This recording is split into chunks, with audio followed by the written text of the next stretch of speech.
Welcome back, everyone. We're back doing a second Marvel Daily Snap video. So, bye, Daily Snap. Anyway, we're the reason we're making this video is because the new featured location out is the Vibranium mines. We heard that this was coming out, but we have some more information about it now. Where are you going? And that is that the Vibranium is a 1-cost 4-strength rock, which has an ongoing effect that it cannot be destroyed. That's very interesting.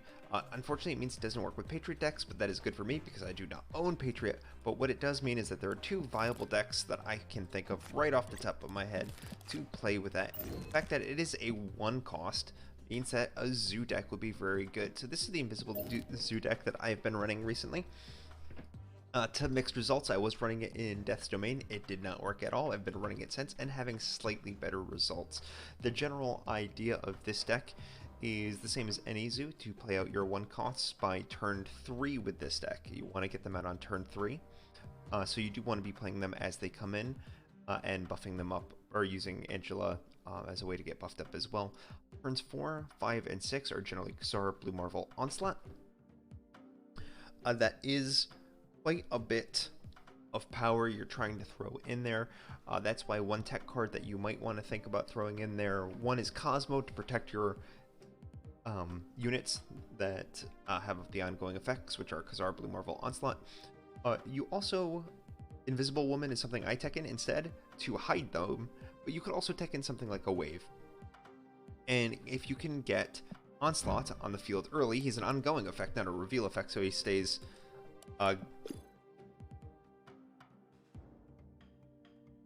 his ability persists, excuse me. So it's okay to put him on the field early, especially behind an Invisible one. They don't know what you played on that turn. So you could take out any one of the 1-costs, I think, and replace that with a Wave. I think that would be fine. I think Squirrel Girl in this deck you really want, because you really want to flood the board in this one. But no matter what happens, you play in the Vibranium mines as much as you can. And while you're playing in the Vibranium mines, what you do is you play those are 1/4s. So that is as strong as Ant-Man when there's 4 people in the lane. And that's just as is. So he's going to be the strongest 1-cost you have, except for maybe Sunspot, because you could be buffing him up throughout the game. So that is the first deck. It's pretty self-standard. You want to play Khazar, Blue Marvel, Onslaught ideally in the same lane. It is Enchantressable, which is why you might want to think about putting a Cosmo in the deck, though generally I think if they have an Enchantress, they're probably going to win anyway. The second deck is, they cannot, even though they're 1-cost, Vibranium cannot be destroyed. That is an ongoing effect. Since it is registered as an ongoing effect, it gets buffed up by Spectrum, and you can play a lot of Vibranium because they're only 1-cost. So if you get dealt Spectrum, you can just put all of your cards in the Vibranium mines, hopefully get as many of the rocks as you can, and just play them all on turn 4 and 5. And when you do that, all of the 1/4s then become 1/6s. So that's absolutely insane. If you have your Claw down or your Mr. Fantastic down, you can take Armor out of this deck actually, because the 1-cost can't be destroyed. So that's pretty interesting. You might want to keep it teched in case you run into, you know, sometimes you'll want to armor around a Nova or a Bucky Barn, something like that. Warpath, I would say, is good because this is a featured location, and featured locations only show up in 40% of games. They're not in 60% like the ones that are on Sunday.